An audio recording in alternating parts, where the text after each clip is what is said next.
Baik, terima kasih rekan-rekan wartawan sudah meliput acara upacara dalam rangka Hari Guru Nasional dan juga sudah berkenan untuk kita berbagi informasi. Silakan kalau ada yang mau ditanyakan terkait dengan acara hari ini. Terkait sertifikasi tadi yang ada 3 prioritas, salah satu yang pertama disebutkan bahwa Kemendikbud akan meningkatkan kompetensi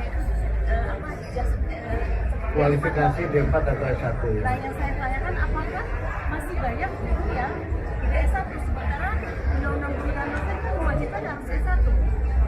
Ya, itu yang tadi saya sampaikan bahwa masih banyak guru yang belum berpendidikan D4 atau S1.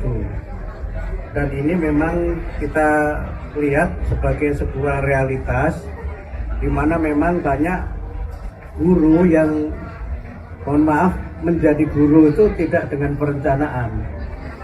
Banyak guru yang pada awalnya mungkin mengajar karena mengisi waktu atau karena alasan-alasan lain mereka menjadi guru, sehingga kualifikasi khususnya kualifikasi D4 atau S1-nya belum terpenuhi. Yang kedua juga memang karena ada beberapa kendala tertentu mengapa sebagian dari guru kita ini belum berpendidikan D4 atau S1. Sebagian mungkin karena letak geografis di mana mereka tidak berkesempatan untuk belajar, atau yang kedua karena mungkin alasan ekonomi sehingga mereka belum mampu melanjutkan ke jenjang D4 atau S1. Sebagian mungkin juga karena alasan keluarga, tapi kita belum tahu. Ya, intinya kami berusaha untuk pemenuhan kualifikasi D4 atau S1 sebagai amanat Undang-Undang Guru dan Dosen yang kalau kita lihat itu kan sudah hampir 20 tahun yang lalu kan, undang-undangnya tahun 2005, sekarang 2024 sudah 19 tahun yang lalu, tapi pemenuhannya memang belum terjadi. Mudah-mudahan pada mulai tahun ini kami berusaha untuk secara bertahap memberikan kesempatan kepada para guru untuk nanti dapat melanjutkan D4 atau S1. Skemanya bagaimana, jumlahnya berapa, nanti kami akan sampaikan berikut, nanti bisa dijelaskan oleh Bu Dirjen Guru. Tentu semuanya akan mengikuti kemampuan anggaran yang kita miliki, dan kami juga berusaha untuk dalam pemenuhannya nanti akan bekerja sama dengan instansi-instansi yang terkait. Ada berapa jumlah yang tidak S1? Berapa, Bu? Ada sekitar 295.000 guru yang belum D4 atau S1. Jenjang apa aja? Yang paling besar Oke ya, baik. Silakan, ada lagi yang lain? Pak, semuanya terkait dengan penghapusan zonasi, Pak. Bagaimana prosesnya sampai saat ini? Oh, zonasi sekarang masih dalam proses pengkajian dan kami sudah 3 kali melakukan pengkajian mengenai zonasi. Pertama, kami mengundang para kepala dinas pendidikan seluruh Indonesia. Kemudian yang kedua, kami mengundang para pakar untuk melakukan pengkajian, dan yang ketiga juga kami meminta masukan dari organisasi-organisasi masyarakat yang menyelenggarakan pendidikan maupun organisasi profesi. Sekarang masih dalam proses pengkajian. Mudah-mudahan pada bulan Februari sudah bisa kita umumkan, sehingga pada tahun ajaran baru 2025-2026 sistem zonasi yang kita lakukan berdasarkan masukan dan evaluasi itu nanti akan dapat kami terapkan. Kita belum ada keputusan apakah kita akan melanjutkan seperti skema sekarang, atau misalnya menghapuskan sama sekali, atau melanjutkan dengan beberapa penyempurnaan. Itu semua nanti berdasarkan hasil kajian yang sekarang sedang kami selenggarakan.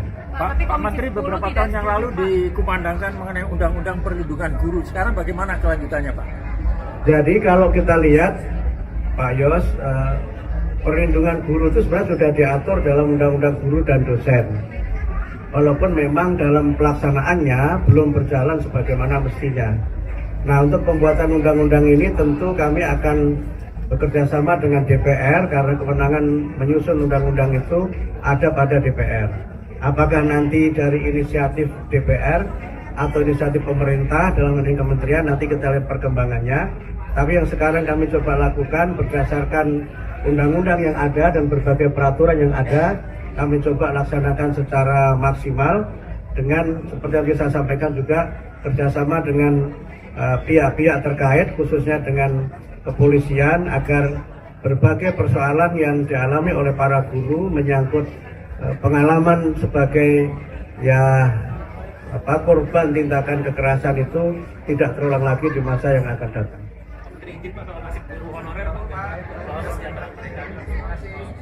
Guru honorer itu kan kita sebutnya sebagai guru non ASN ya, yang kalau dalam skema kita tahun ini, yang insya Allah nanti akan ada 600 sekian ribu guru yang akan mendapatkan peningkatan kesejahteraan melalui sertifikasi.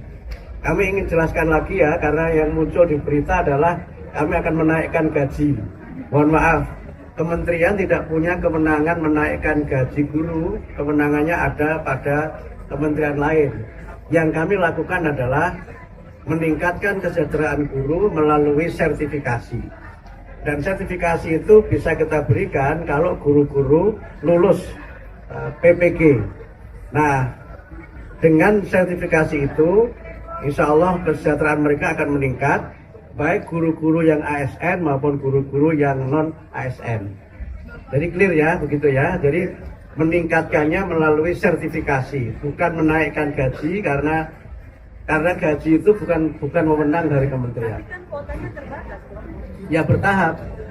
Tentu saja semua kan kita lakukan bertahap, karena kan tentu saja Kabinet Merah Putih ini kan nggak hanya Kementerian Pendidikan Dasar dan Menengah ya, semua tentu ingin untuk bisa meningkatkan kesejahteraan, sehingga karena itu kami lakukan secara bertahap. Mudah-mudahan dalam masa kepemimpinan Pak Presiden Prabowo ini semua guru itu sudah bisa bersertifikasi, mudah-mudahan. Satu lagi yang soal kontrak kerja itu P3K.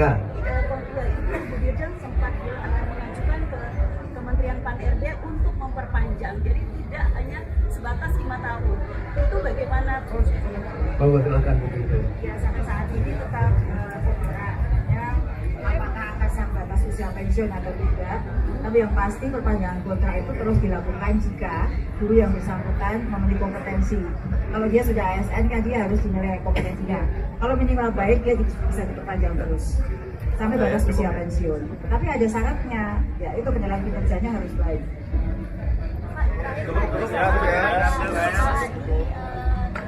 Bogor, yaitu viralin makanan yang tak sesuai, makanan saya dipanggil sama gurunya. Tanggapan Bapak gimana? Apakah itu sesuai sama? Soal makanan bergizi di sekolah itu kewenangannya bukan pada kami. Itu kewenangannya ada pada Badan Gizi Nasional. Jadi kalau ada persoalan itu mungkin lebih tepat disampaikan kepada Badan Gizi Nasional. Saya kira demikian ya.